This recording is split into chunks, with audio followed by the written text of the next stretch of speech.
VIP पर BJP के action लेने और चिराग की एंट्री के बाद बिहार में सियासी हलचलें बढ़ गई है।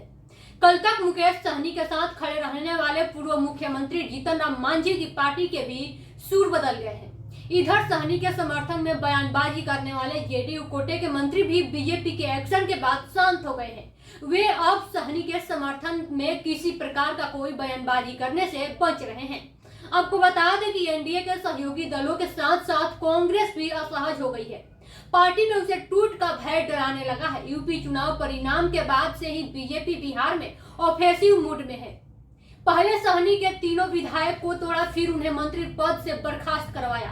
अब एनडीए से बाहर कर अपने तेवर साफ कर दिए हैं। बीजेपी ने सब कुछ करने से पहले बोचहा विधानसभा उपचुनाव के बहाने चिराग की एंट्री करवाई, क्योंकि बीजेपी को यह पता था कि सहनी पर एक्शन लेने पर पिछड़ा और अति पिछड़ा को गोलबंद करेंगे।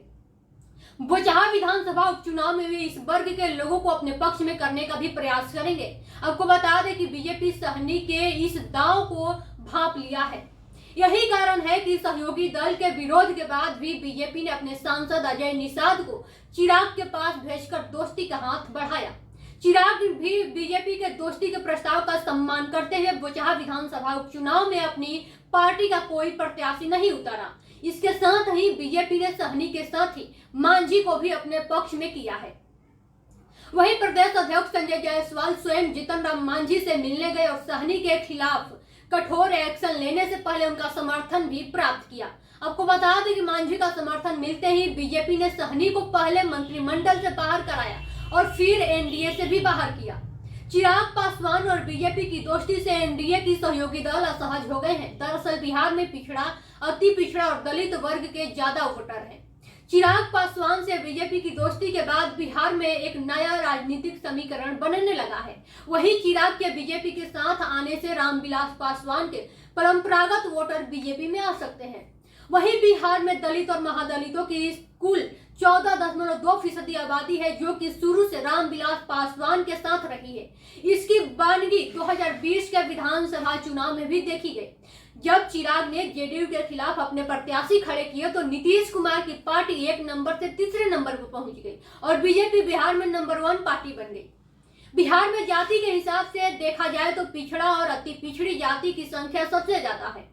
बिहार में कुल आबादी 21.1% आबादी पिछड़ी और अति पिछड़ी जाति है, लेकिन इसके वोटर आपस में बटे हुए हैं। इस जाति में नीतीश कुमार की पार्टी जेडीयू, राजद और जीतन राम मांझी की पार्टी के भी वोटर है। इसका कारण लालू प्रसाद के बाद इस वर्ग का अभी तक कोई सर्वमान्य नेता नहीं बन पाया है।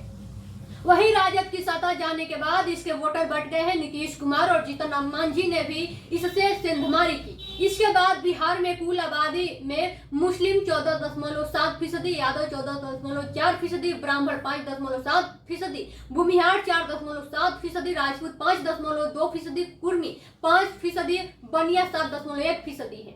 बीजेपी एक नया राजनीतिक समीकरण बनाने में लगी है। वहीं बीजेपी के सूत्रों का कहना है कि पार्टी महादलित, स्वर्ण और बनिया के साथ मिलकर अपने एक जमीन तैयार करने में लगी है। बीजेपी का कहना है कि बिहार में 14% महादलित, 17% स्वर्ण, 7% बनिया आबादी है, तो बीजेपी इन्हें अपना कोर वोटर मानकर इनका समर्थन पाना चाह रही है। वे अगर बीजेपी के साथ मिल गए तो पार्टी प्रदेश की सबसे बड़ी पार्टी ही नहीं बनेगी, बल्कि सत्ता पर भी अपना कब्जा बना सकती है। यही कारण है कि पार्टी चिराग को अब अपने साथ साधने में लगी हुई है।